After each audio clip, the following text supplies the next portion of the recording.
Have you ever felt like your body keeps creating new problems faster than you can solve them? One symptom turns into another. The bloating, the fatigue, the inflammation, the hormone issues, the brain fog, and every new symptom feels like proof that your body is falling apart. But what if your symptoms aren't evidence that your body is broken? What if they're evidence that your body is fighting for you and not against you? What if the fatigue, inflammation, digestive issues, and hormone imbalances are actually signals pointing towards something deeper than that your needs and your attention is essence to how you are going to thrive? Today, we're exploring why lasting healing starts with curiosity instead of fear, why self advocacy may be one of the most important health skills you'll ever develop, and why slowing down often creates faster healing than constantly doing more. Later in today's conversation, you're going to hear the question that completely changed today's guest's life after being told she'd likely need medication forever. If you've ever felt dismissed, defeated, or trapped in a cycle of chasing symptoms, that question may change the way you think about healing. But before we dive into this episode, y'all already know what time it is. Vibe with me, y'all. Welcome to the Empowered Plates, Empowered Lives podcast.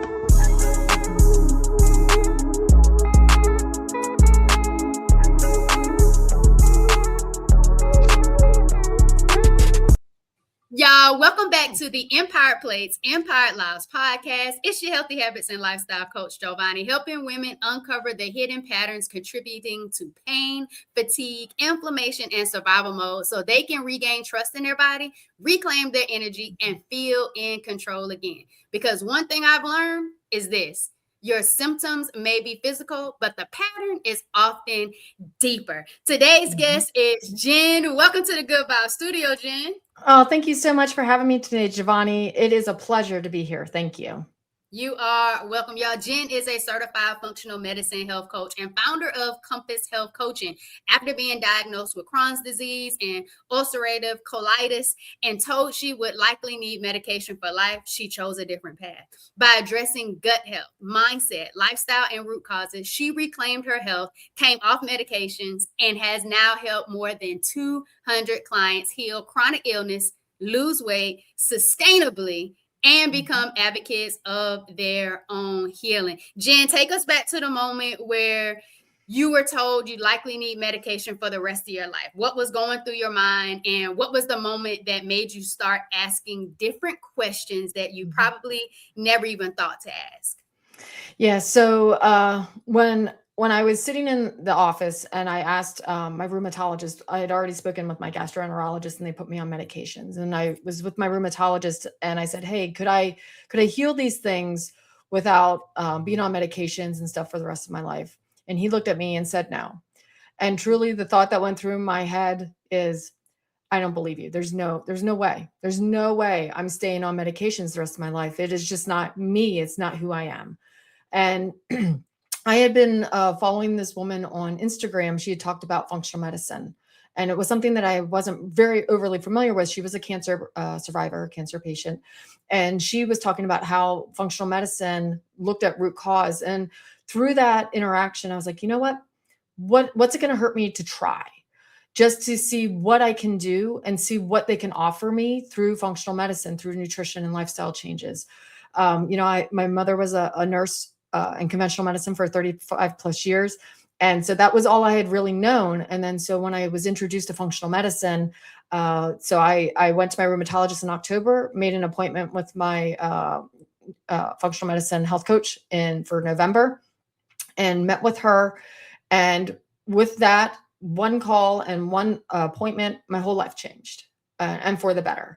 Because with going to her, learning about what they could do, put on the autoimmune protocol diet, and within just a few days of starting that, my brain fog that I never knew I had lifted. The swelling was starting to go down from some of the effects of the Crohn's and all the inflammation I was dealing with. The pain was starting to subside, and yes, at that time I was also on medications, but the AIP was really helping me to lose that inflammation. Through those 6 weeks, I actually lost another 25 pounds, and I wasn't even trying to lose weight. But it was because my body was healing. It was losing inflammation. It was losing the water weight. Like it was just getting in, transforming into something so that within 6 weeks, all my labs were normal again and I no longer had anemia. I didn't have the fatigue. And when I started adding foods back in through AIP, I started to learn, you know what? I can't keep this secret to myself, that you can heal your body. And that's why I do what I do every day as a functional medicine certified health coach. And I was off all of my medications within 9 months, and I've not been on them since, and I have not had a flare since. And that has been since 2020. So that is 6 years that I have not had a flare. That is a powerful story and a moment that I could resonate with. When you talked about being in the doctor's office, asking, is there a way I can do this without medication or needing medication or being dependent on these medications? I resonated with that because I had a doctor's appointment and they felt like my thyroid, there was some issues, and I have thyroid issues that run in my family. You know, there's always like family history they want to take into consideration, but I also know that sometimes it's family lifestyle patterns and how we typically live that kind of fuel those things.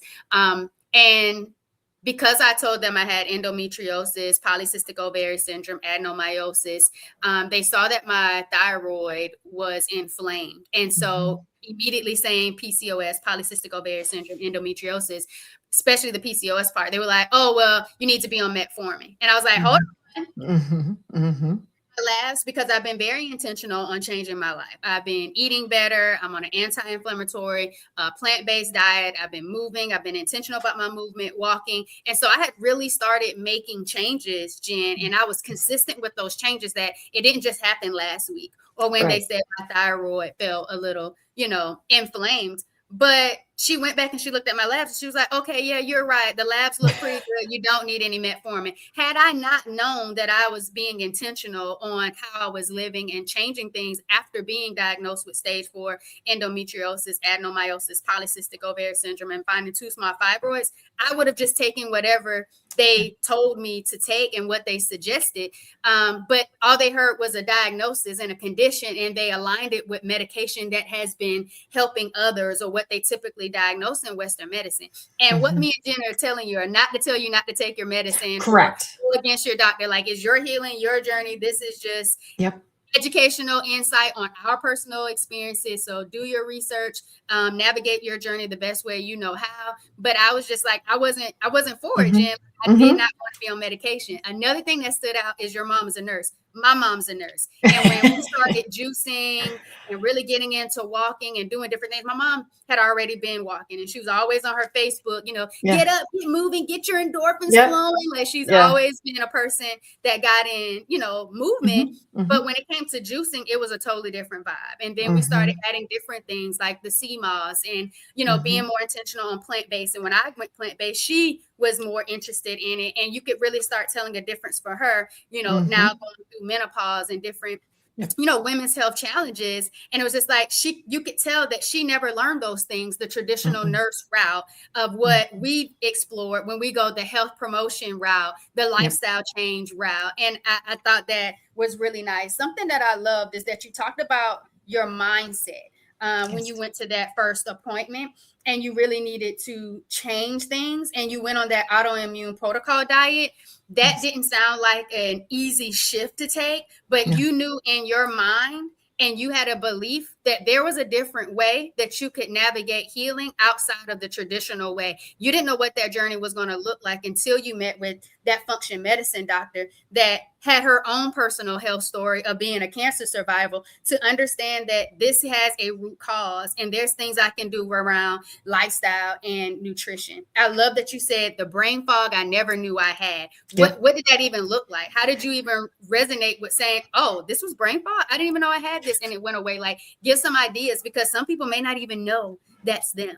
Yeah. So the brain fog was actually one of the fastest things that happened. So when I went on AIP, or the autoimmune protocol diet, obviously I came off sugar. One of the things I had to stop was gluten. And then I was also off dairy then as well. And then it's really strict. So you're on like pasture raised meat and certain fruits and vegetables, really like like very few seasonings, no caffeine, not a lot of condiments or anything. It is very bare bones because it's trying to allow your body to heal. And so when I started it, I think it was really within maybe 3 or 4 days. What happened was I was like, my thoughts were coming faster. And if you can't tell, I talk really fast anyway. So if you think about it, my thoughts are coming faster, which was like, wow. And then I would walk into a room and know I wouldn't forget what I was going in for. I could think better. It was just clarity. I can't quite explain like exactly what it felt like, but it was just, I didn't have to, okay, why am I coming into this room? Wait, what was I coming in for?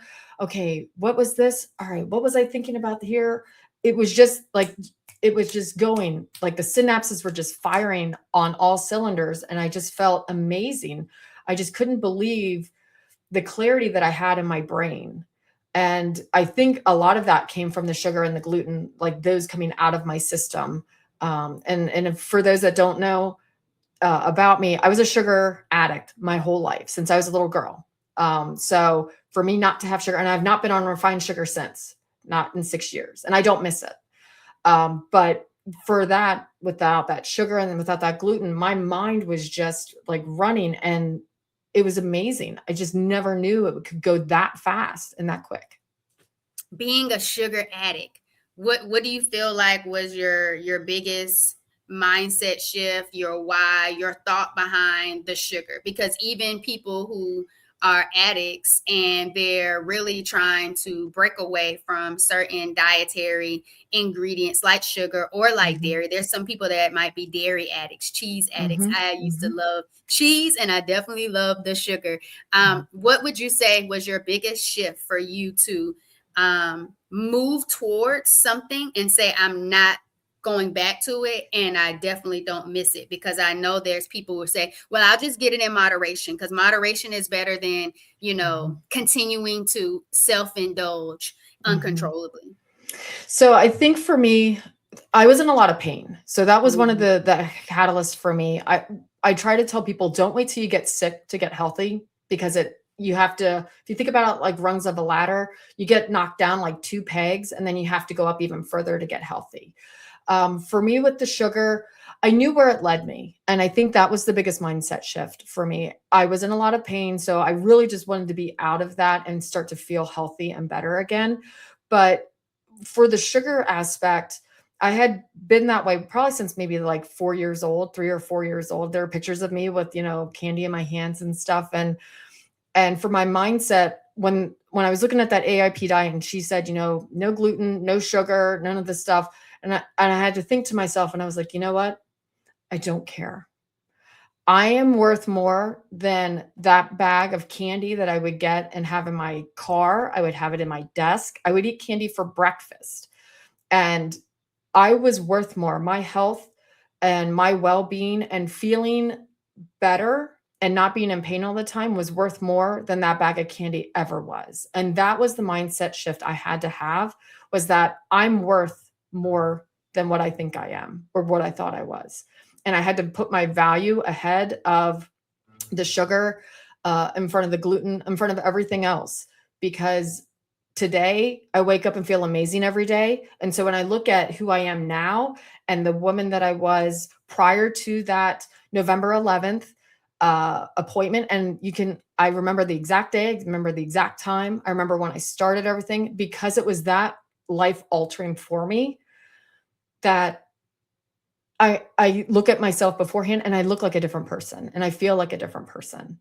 And I still recognize her to a degree because yes, these are my shared memories, but I'm totally different in my mindset, because people will say, oh, like you said about like moderation. No moderation for me, because I know what the sugar does, because it pulls you in and you will keep going. And as an addict, as I know, that dopamine signal would just keep going and going and going. So I was like, no, I can't, because I'm worth more than that dopamine hit ever would be. I like that. If y'all are tuned in on the video version here on YouTube, comment worth. Word. That is a really good reminder, Jen, that you Mhm. are worth so much more than that comfort food or that addiction or that unhealthy habit that you continue to gravitate back to. Word. Comment word. Mhm. I absolutely love that the mindset shift was around pain. And that Mhm. pain that you've experienced was something that you never could forget. And it's Mhm. okay to let something else go if you know it can help you move away from that pain. And I think that was one of my biggest shifts for me at the beginning of my journey, Jen, was realizing that being on a plant-based, anti-inflammatory diet and Mhm. really just locking in, I had extreme reduction of Mhm. bowel movement pain during my Mhm. cycles. My period pain decreased. My periods were regular. There were times where Yeah. I didn't even have a period every single month. The mood swings, I was just high vibrational, really Mhm. almost all throughout the month. There was Yeah. no, the biddy vibes Yeah. the week Yeah. prior to the cycle coming that I would typically have that my mom told me about ever since like middle school. So she knew what Mhm. time was coming. And so being able to really see the benefits, the Mhm. vibrations, and the transformation, it was like, why not keep Mhm. going versus Mhm. why go back to the old you? And there's Mhm. a level of the process or journey that I call the grieving process. And sometimes it shows up, throughout your days, your months, your years. And you have to remember that that's who you used to be. And when you take that time to truly process those experiences, then sometimes when you have those triggering or high stressful moments, you don't go back to overindulging, finding those Mhm. comfort foods, going back to the space where it doesn't pretty much serve you. And I hate when people are in such debilitating chronic pain, Jen, Yeah. and they just can't stop the things that are Mhm. within their power to Mhm. eliminate or reduce to really just feel better. And sometimes it really takes that confidence, that courage, and that journey to really identify what that looks like. Y'all, this episode of the Empire Place, Empire Lives podcast is brought to you by Forward Vibrations. If this conversation is sparking anything in you and you're ready to better understand the patterns contributing to your symptoms, go to forwardvibrations.me and take the Spot Your Triggers quiz or book your healing breakthrough session. The links are all in the show notes. Let's get back to the conversation. So, Jen, Yes, we're ma'am. talking about pain. We're talking about our why. We're understanding that we are enough. We understood that we had the brain fog that we didn't even know we Mhm. had because now we have clarity. Your thoughts are coming by faster. You're remembering why you came in a room. You showed Yeah. up for it in the first place, which are all very powerful. And if anyone is resonating, like, oh, I do walk in a room and forget what I'm supposed to do or why I came in here, and I'm trying to think, what was my last thought? Or you're feeling like you're not as creative or clear, it Mhm. could be the brain fog. And so I think Mhm. that's really important for us to kind of identify ways that our body is talking to us. And I think so many women listening can relate to a moment of brain fog, a moment of debilitating pain, a moment of getting a diagnosis that seems overwhelming and you feel like you might have to be on medication for the rest of your life, or a treatment plan or prescription that just seems overwhelming. But nobody stops to ask why the body got here in the first place. Jen, Yep. what's the biggest mistake women make when trying to heal? I think the biggest mistake that they make trying to heal is I think there's actually 2 things. I think one is not advocating for themselves. I think standing up and asking the questions, like I ask the questions, you ask the questions, because so often when we go into the doctor, and many of them, I don't want to slam all physicians or anything like that, because they might have like 10 to 12 minutes with you to do something, and they have been trained. That is what they do, is that they will find the symptom, give you the medication to help bring those symptoms down.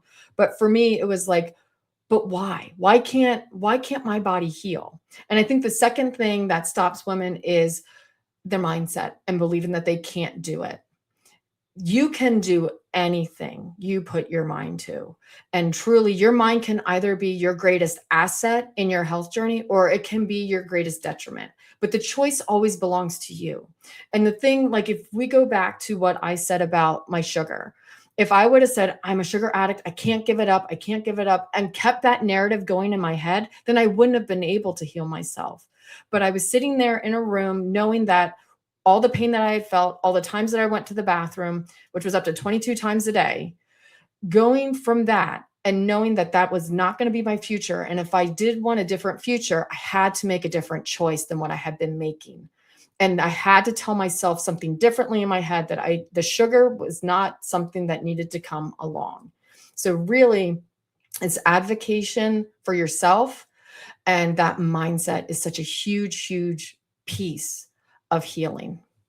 And I agree with you, because when you talked about not advocating for yourself and asking the questions, which was number one, it made me think about how you go into a doctor's office and you're expecting them to help you investigate and identify what's really going on in your body. And if you don't bring them the appropriate data and really navigate the conversation and come with the questions the best way, you might get dismissed. They might think that everything's normal. They may not hear you and understand what's really happening. So I really believe tracking your symptoms and pretty much articulating how these symptoms, behaviors, experiences are impacting your quality of life every single day or every week or every month. And when you start to put context around how it's impacting your quality of life, what you're able to do, what you're able to not do, and how consistently it happens, it's harder for you to be dismissed. And then when you bring a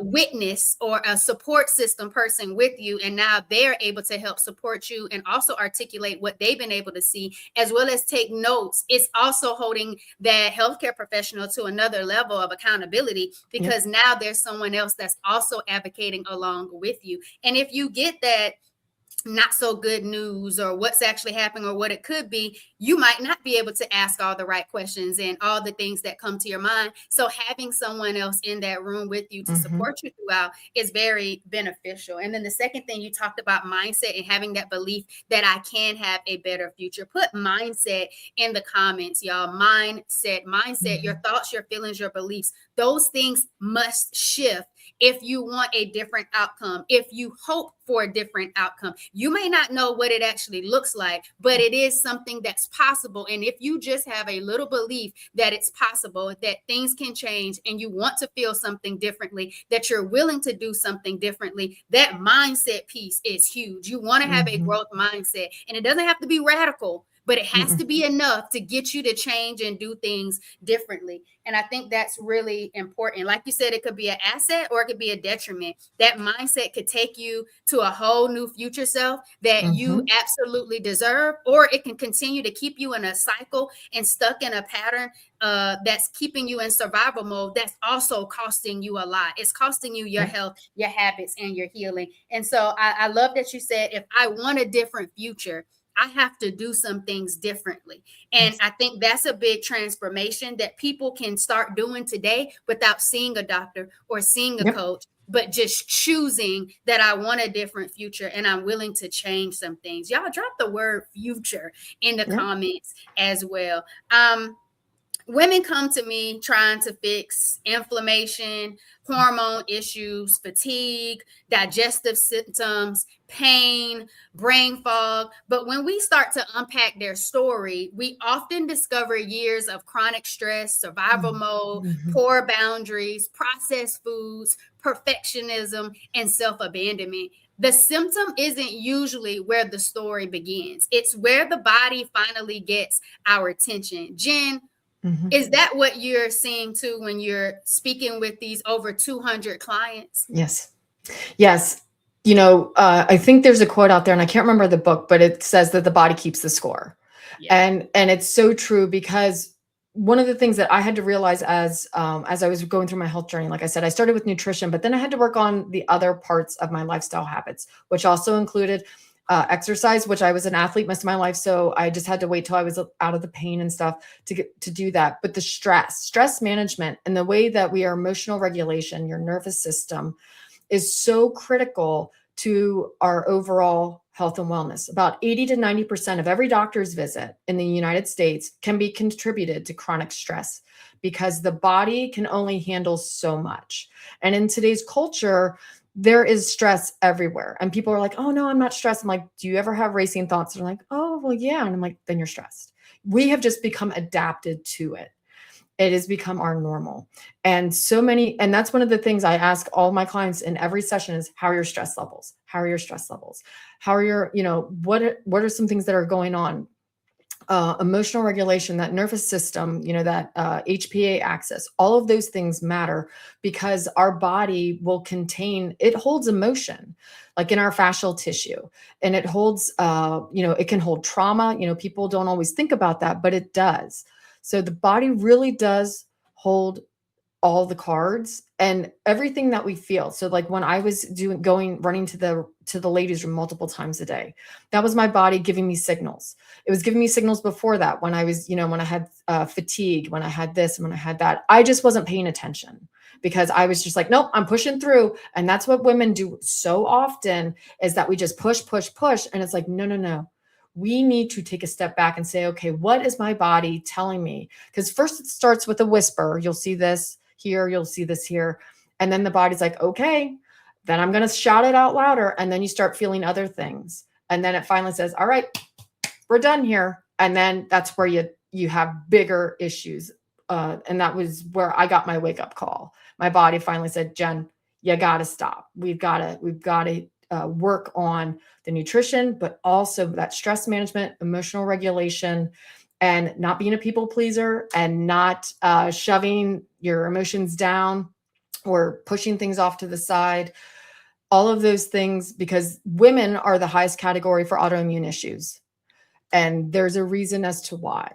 And I think a lot of it is because as women and as nurturers, we often put other people's needs ahead of our own and don't take time for ourselves. And that's one thing I stress with my clients all the time, is you need to have self-care time. And that doesn't mean going to a spa. It can mean 5 minutes of just breath work or just being silent.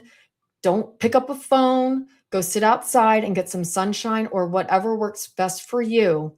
But even if it's just 5 minutes, you have to decompress. You have to take the pressure gauge off or it's going to explode.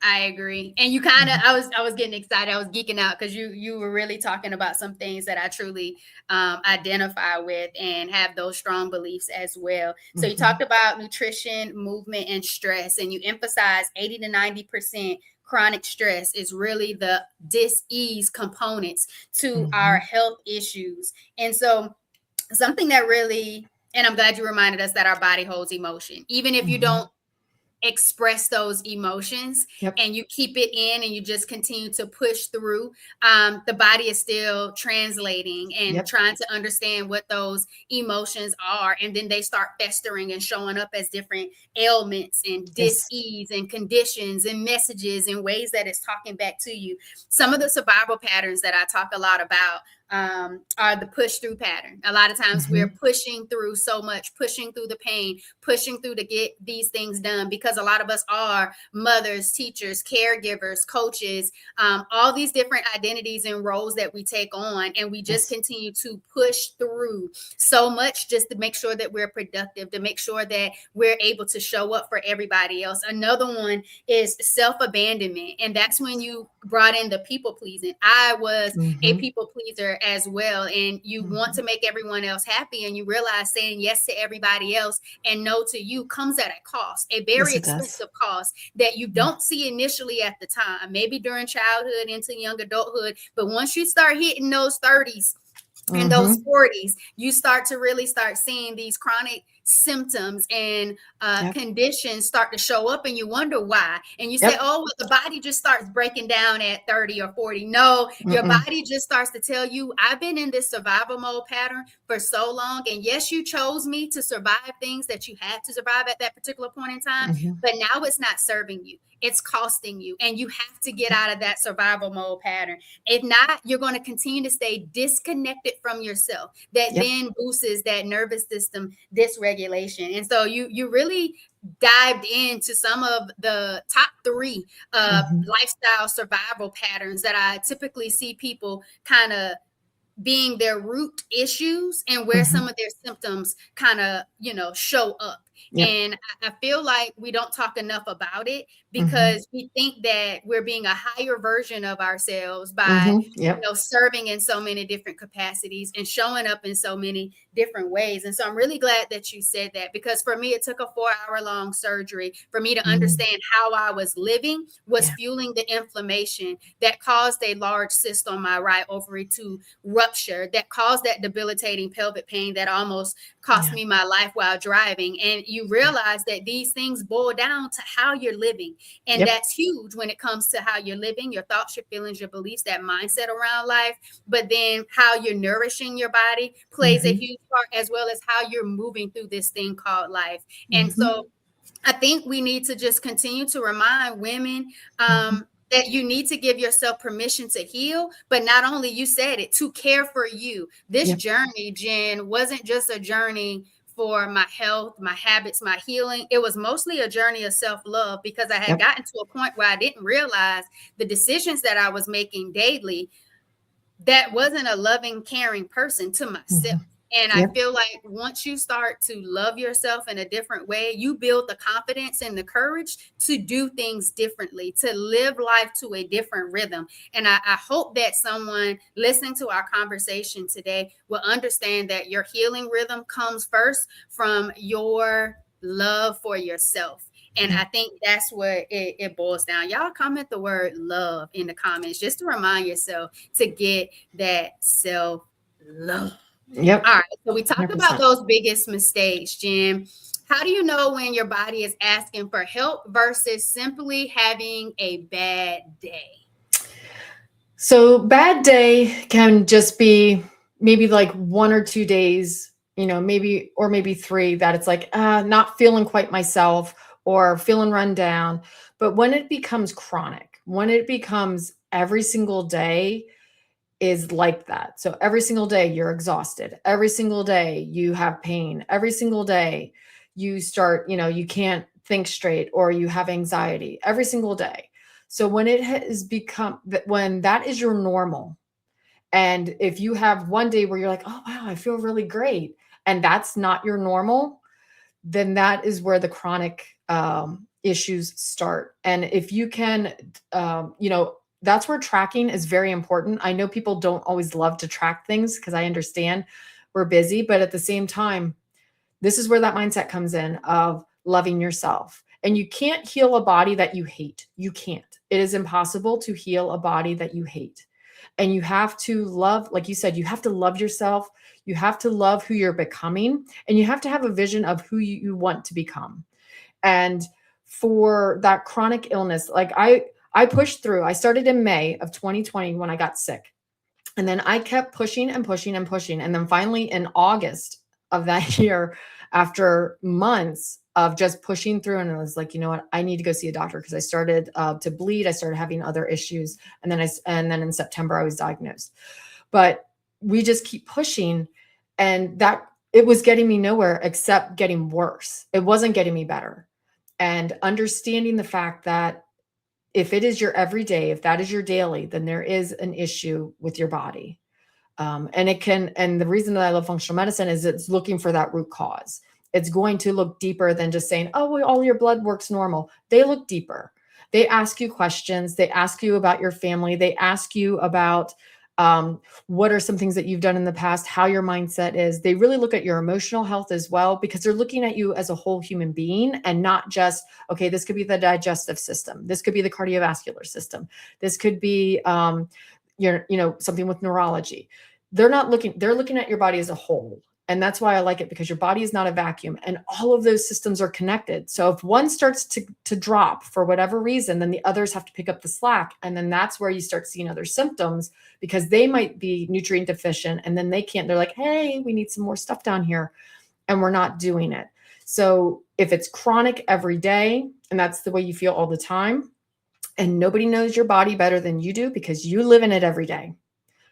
And a doctor doesn't know it. An insurance company doesn't know it. Nobody else knows how you feel every day but you. And if you feel that chronic fatigue or chronic issues, then that is when you need to go in and say, you know what, there's something wrong. And we need to dive deeper than just what we've been doing. And I think that's a big thing to remind people, that pain is not normal, even if it's your norm. The pain, the Mhm. exhaustion, the anxiety, your inability to think clearly, that is your norm, but it's not normal. And there's a root cause. And I'm glad that you Mhm. remind us to think about functional medicine that looks like the whole picture and the whole person, versus where we are in Western medicine when we have specialties and things are broken Mhm. up. And there's so many different ways that people are navigating the system just to get an idea of what's really happening. I know for me, it started at the emergency room because my nurse Mhm. practitioner said I needed imaging, and that's where they were able to see that large cyst on my right Mhm. ovary that had ruptured. That then led down into going to see my OBGYN, Yeah. who suspected endometriosis, but was like not quite sure. But because it's your period and your periods are painful, which I never correlated the two, Mhm. that you could probably put on birth control. It's like, but that's not treating anything. Like, I want to know Mhm. what's really happening. And then being sent to an excision specialist who, was like, okay, well, we need to go get a colonoscopy first. And then I was like, okay, a Mhm. colonoscopy. So you're navigating through so many different things just to try to Mhm. rule out certain stuff before the actual surgery. And they say that excision surgery for endometriosis is the gold standard. So people can actually Mhm. go in, see what's actually happening clean. And when they say stage 4, it's because it's been on so many different organs, so many different places, the scar tissue, the chocolate cyst, it was just all over the place. Fallopian tubes were stuck together. So there was Mhm. some reconstruction that they had to do. I had no idea all of these things were going on in my body. Mhm. But Jen, again, the diagnosis was like, hey, let me disrupt your life real quick. But the real thing was, how are you living? How did we Mhm. get here? And when you talk about the chronic stress, you talk about the pushing through, you talk about the pain that we've normalized because it is our normal, and we don't think that there's something differently that we can be done. Yep. It's again those survival patterns that we've adopted so many different times in our life that we needed at one particular point in time that no longer serves us, that has way past outdo its time in our life to where we need to break free. I Yep. love when you said the vision you want to become. It is very important to have a vision. You need Yeah. to visualize who you want to become, what you want life to look like for Yeah. you in the transition, so Yep. you can transform with confidence and courage and not backtrack into the life that you are having a Mhm. hard time grieving. And so I want y'all to drop the word vision in the comments, because I think it's very powerful, and it's something that you need to Mhm. truly wrap your mind around to even start to give yourself that permission to move forward. You can't heal a body you hate. That was powerful, because there's so many women that are navigating chronic dis-ease and painful symptoms that continue to resonate day in and day out, that makes pushing through so much harder, yet they are still Mhm. doing it, but they hate what they're going through because they feel like they're powerless and don't know what to do. Mhm. And so I really like that you put some context around the fact that those same emotions, your body keeps the score. Your Yep. body is resonating those emotions that you feel about yourself and about the things it's trying to do, when it's really just trying to communicate that there's Yep. some things that has to get done. There's some investigation that needs Mhm. to happen. And I'm really glad that we talked about that. One of my core truths is that your body is carrying what you normalize. You normalize Mhm. the bloating, you normalize the fatigue, you normalize the painful cycles, you normalize the pelvic pain and being on over the Mhm. counter medicine just to get through the day. You normalize stress because you feel like it's a form of strength and resilience. So you just take it on, but you never really process it. You never really Mhm. navigate through it. You never really eliminate it. And you might not even really be managing it, but overlooking it until one day the body says, I can't keep doing this. For Mhm. the women listening right now, Jen, who's exhausted, who's inflamed, who's frustrated, and feels like she's tried everything, where would you have her start tomorrow? So tomorrow, I would have to say with mindset. You have to start with the mindset. And that's where you have to sit. And I do tell some of my clients, depending on how they respond to different things. And one of the things that I tell my clients is, I want you to go before your shower. I want you to stand in front of a mirror, and I want you to say to yourself, looking yourself in the eyes, and say, "I love you." And even if you don't mean it, I want you to say it to yourself.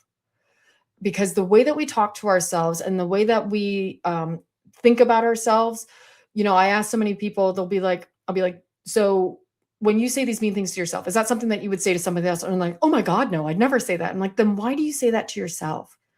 You will spend the rest of your life with you. There's no one else. 24/7, you are with you forever until you leave this plane of existence. And you have to have that mindset of loving who you are. And if you're not there yet, that's okay. But you start off with saying, I love you. And that's where the vision comes in. And you say, okay, I don't like who I am right this second. So who do I want to become? And that is where the journey can start. Because honestly, the health journey, when I tell people, is the self-discovery. Like when I went from who I was to who I am now, and I just tell people the self-discovery, I know when I don't eat enough protein every day. Like if I'm off, or if I feel like I might be coming down with something, I know it because I'm so in tune with my body. It was nothing like I ever had before, because I've learned to listen to it, to respond to it quicker. And that's the thing that you have on your health journey, but you have to have your mindset. And so you go into a room, whether you're looking in a mirror or not, and you look at your body and you thank it for everything that has taken you through till this point, and say, you know what? You've had my back. I'm going to have yours. We are in this together, and I love you. Thank you. So let's move forward. Where are we heading next? With the mindset, when you do that, that gives you empowerment. And then you can say, where do I need to focus first? Because you don't want to get overwhelmed. You don't want to do all things and everything. You have the mindset shift first, and you sit there and talk to yourself. Is this where you really want to be? Or do you want to be somewhere else? And if you do want to be somewhere else, then say, okay, what does she look like? Because she's inside of you. She's in there. You just have to help her come out. And that can come through, whether it's through looking at your sleep, whether it's through nutrition, whether it's through exercise, whether it's through stress management, whatever form you want to start off with. Maybe it's just swapping out one thing in the afternoon instead of having that candy bar that you usually have, and you're swapping it out for some cheese and an apple. Making those, and it doesn't have to be big. It does not have to be big. Small steps consistently will create the larger pieces for you. So you don't have to start big, but that mindset and loving who you are and developing that relationship with your body is the place that I would start first. And I think it's the most important relationship that ever existed, was the one you have with yourself. And that's important because so many times we're prioritizing and investing in all the other relationships throughout life, but you don't even realize the cost of neglecting the relationship with yourself. And so I'm really glad we talked about that. And we're bringing it right back to mindset. You tell your clients to, before you get in the shower, look in the mirror and say, I love you. For me, it's been over the last couple of months. My affirmations has been kissing my shoulder. I love you. You are enough. Go be loving life. Oh, I love it. Before I get out of the bathtub or before I get out of the shower. And it has truly allowed me to be present with myself, build the confidence in who I am. So I'm already initially giving myself grace, but most importantly, ready to embrace my authentic self with whatever it is that life may come earlier that day or starting that day off. And so I think affirmations are really important, because the more reps you do and the more you talk to yourself in that way, it really starts to change the dialogue you have with you.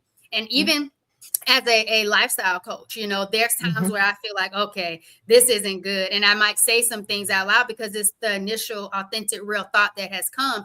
And I'll have an accountability partner say, okay, would you tell your clients that? They said that to you? And I was like, you got it. It's like, you got me. You got it happens, me. and it's not about perfection. It's about progress. So even those of us who are passionate about helping others and guiding women and clients through transformations of lifestyle changes so they can truly find a healing rhythm for their health, their habits, and their healing. We're not perfect. We just want to bring you along on your journey so you can identify what that looks like for you, because it's not going to look like what it looks like for us. And so I also like the reminder that you said you spend the rest of your life with you. So not only are you your most important relationship, but you're going to spend your whole life with you. So get to a place where you love you, care about you, nourish you, that you're excited about being with you for the rest of your life. And I think that's powerful. How does slowing down actually create faster and more sustainable healing? Because I feel like it's the complete opposite to what most women have been taught. Yeah. So it seems counterintuitive when they say, oh, slow down, but you actually will be more productive. The more that you can allow your body to rest and reset. Our bodies were not developed or through like our DNA and everything else was not developed in high stress the way that we have it now. Like go, go, go, go, go. It was not like that. If you even just turn back the clock about 100 years ago, so in the 1920s, if you look at that time, they were not going, going, going. They didn't have emails. They didn't have all of these convenience things that are supposed to make our life more convenient. But everybody says, I don't have time to do these things. Well, then if we have all this stuff, then how do we not have time? So we need to take time for ourselves. I try to recommend for people to have slow mornings as much as possible, because the slower your morning is going to be, that is going to mirror throughout your day. So if you can get up, take some time. So whether it's like meditation, whether it's exercise, whether it's just going sitting outside, whatever works best for you, but taking some time for you, because our brains need time to take a break. They've actually done studies where they had people going from meeting to meeting to meeting to meeting all day long. Their cognition and their cognitive function dropped throughout the day on decision making, on working on things. They had more mistakes. But when they looked at people who were taking breaks, not going from meeting to meeting to meeting, from project to project to project, and they actually took a break, they had better cognitive function, better decision-making skills. They felt better, and they were less fatigued, and they were less exhausted by the end of the day, because our brains are not, and our bodies are not geared to just keep going 24/7. It is not capable. And that's where we have stepped into this. I have to be productive. Recharging your body. Think of it as a video game. If you look at that recharge bar on the side, what happens? You have to take a break in the video game, or you get the power thing, right? And it recharges. It's not that you keep running, because what happens with the battery when you keep running through like the stages, it keeps going down and down and down. It's the same concept. When we look at ourselves, our battery just keeps dropping when we keep pushing through everything. But if we stop, it recharges and goes back up, and then you can actually be more productive. You can do the higher volts over the things that you want to do, because now you have more power. So if we think about it, our body needs to recharge, reset. We need very good sleep. And that is one thing as well that people do not take time for, is that they don't sleep. You want to get some really good sleep in there. If you do not have good sleep, you are not going to lose weight. And I can tell you that right now, you will not lose weight. You will have cognitive issues. You will eat more food. If you, for every hour that you don't sleep, or hour less that you have a deficit, you're going to crave about 400 grams of 400 caloric of carbohydrates a day. So that is where the cravings come in, because again, it goes back to that energy bar. For the video game, where we have to fuel ourselves with food. But if we're not sleeping and we're not getting that rest and restore, that's when our body repairs itself. That's where it, kicks away all kinds of different sentient cells. Our brain actually washes itself during the night to get rid of toxins and stuff within the cavity. And if we're not doing that, it can't happen. So then our fuel bar goes down and says, okay, well, glucose is going to fuel that up really quickly. So then you want those carbohydrates. And then that's where the weight gain comes. And then you're like, well, why am I so hungry? Why am I this? Because you're not sleeping and you're not restoring and repairing to the body's ability so that it can come out refreshed and feeling good and tackle your day. Thank you, Jen. Y'all comment the words rest and reset. rest and reset, which is definitely very important. I'm glad you brought in the sleep hygiene and how it starts to impact cognitive issues, and that it starts to fuel needing to eat more food and crave carbs because your sleeping is off. And sometimes people don't even realize the stress is the underlining root to why they are unable to sleep and have the insomnia, or they're overstimulated with their nervous system. And so they're not calm because there's so many different things that are happening that they're not able to get to that state to be able to truly rest. And so I'm really glad that you reminded us of that, and the opportunity and the power in slowing down instead of just jumping right up and running right into things. And it's just being graceful with yourself. And I think that's really important because you just never know what life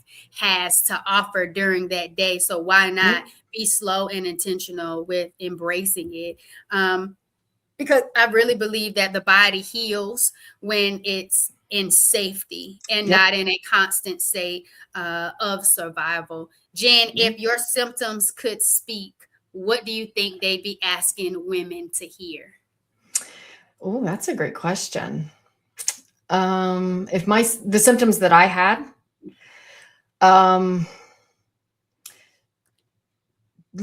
listen to me. Listen to what I'm whispering at first before I have to yell it and scream it to you. And I think if I would have stopped pushing myself and taken some time, I wouldn't have gotten as far into the depths of the spiral of where I got. And I think that's where those symptoms come in. If you can start listening when it's whispering or just lower tone before it starts shouting and says, okay, we're done here. I always encourage people, don't wait till you get sick to start making the changes. It doesn't mean you have to chuck everything out the window and, become like, if you want to say a health nut, but just start somewhere small, but start it before you get sick, because it's a longer process, because you have to get back up to where you were, and then you have to get further up for healing. And I know with my symptoms, I had something that was called like erythema nodules. And it was because the pain was radiating out from my small intestinal tract and my colon. And I had it on my elbows, my legs, my ankles were actually swollen. At first I thought I twisted my ankle, and I'm like, how is this? Like, why are my legs so swollen? It doesn't happen. And then it was painful. I would stand in the shower and just have pain when the water would hit. It felt like knives were stabbing me every time that would hit. And then when I was done with the shower, I would go and lay on my bed for almost 15 to 20 minutes just to get the strength to get dressed, because I knew when I put on clothes, I was going to have to do over those bruises. So the symptoms that I would say is, do not wait. Listen before they become the screams. Get the whispers and get the lower tone when your body's telling you, hey, there's something wrong. We have, and when something's wrong. A doctor they may dismiss you, then find another doctor, because your body. You've known it your whole life. And don't wait for the shouting when it says, okay, we're done. I can't take anymore. I can't. I got to stop right now. And that's when you fall. So I would say, get the whispers and the low tone, and do it before it gets to the screams. And I know we have some prideful people, egotistic people who really are just stuck in cycles and patterns that are really hard to break. And it's hard to break by yourself because you don't even realize what you normalize that are not normal. And so it's important to get a guide, get a coach, get help, get support as you navigate through this.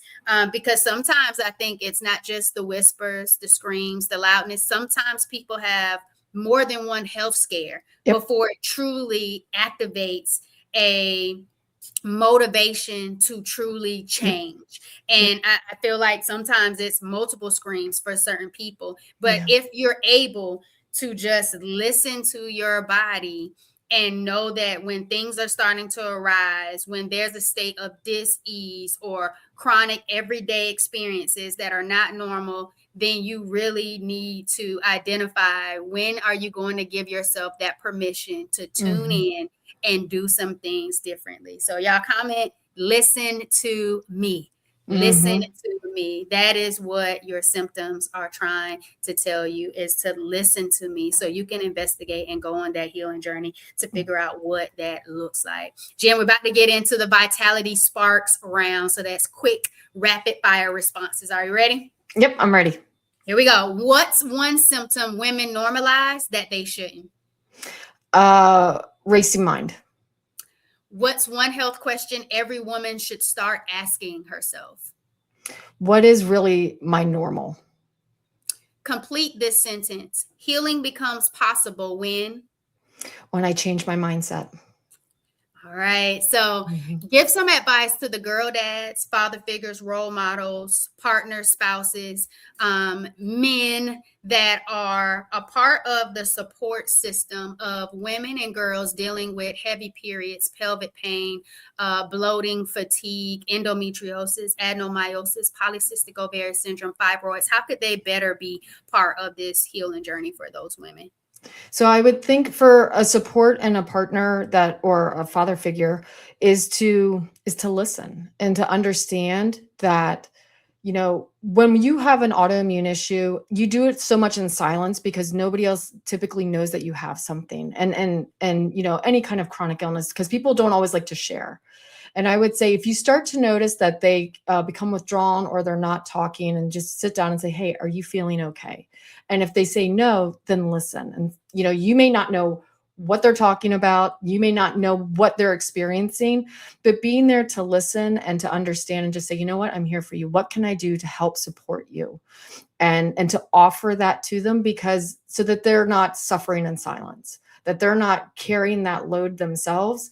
And if they do have something that has been diagnosed, and I do want to make something clear, you are not defined by a diagnosis. You define who you are. That is not something, a diagnosis just helps you to understand what's going on. It does not define who you are as a person.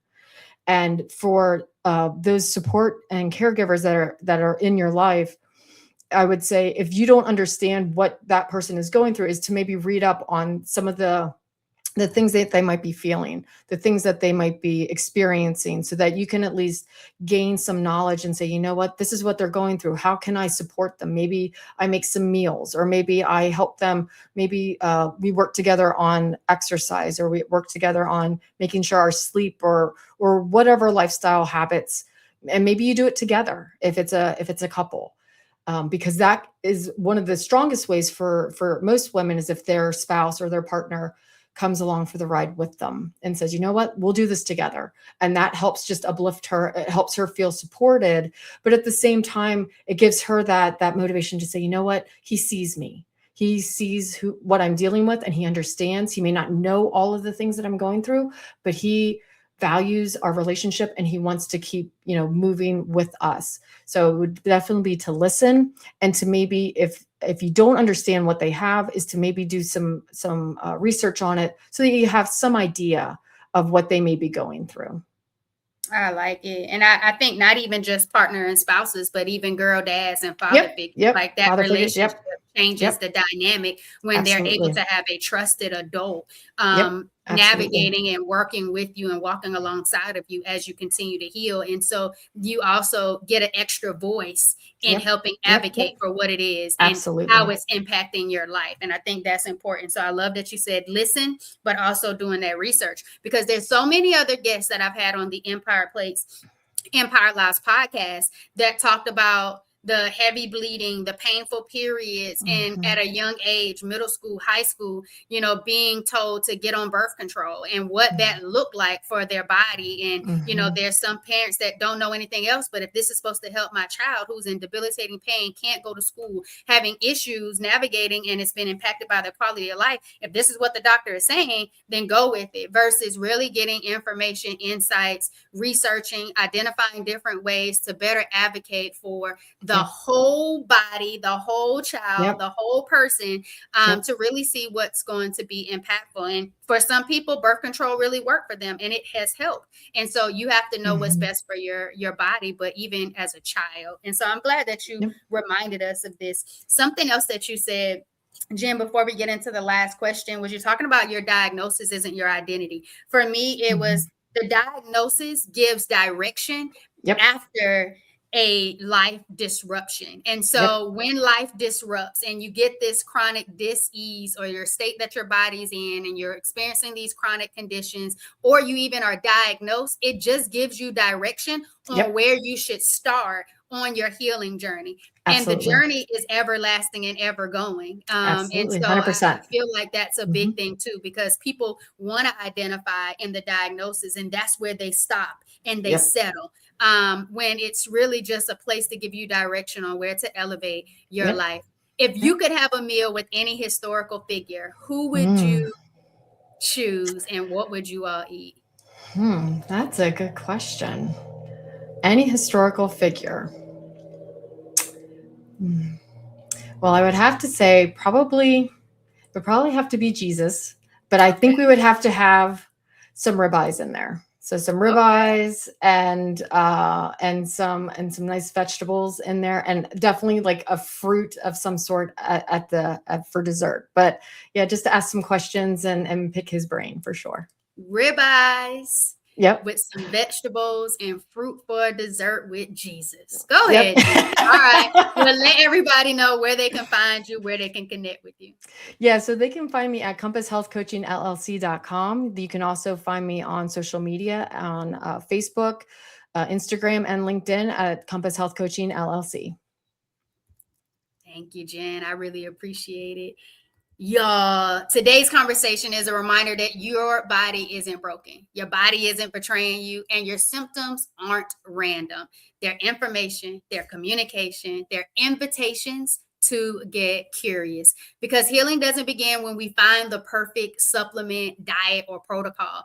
Healing begins when we stop asking, how do I silence the symptom, and start asking, what is my body trying to tell me? Until next time, y'all, keep choosing habits that heal, foods that fuel, and a life that honors what your body has been trying to communicate all along. Check the show notes. Make sure you go and take the Spot Your Triggers quiz. Y'all, it's your healthy habits and lifestyle coach, Jovonnie. Thanks for vibing with me, y'all.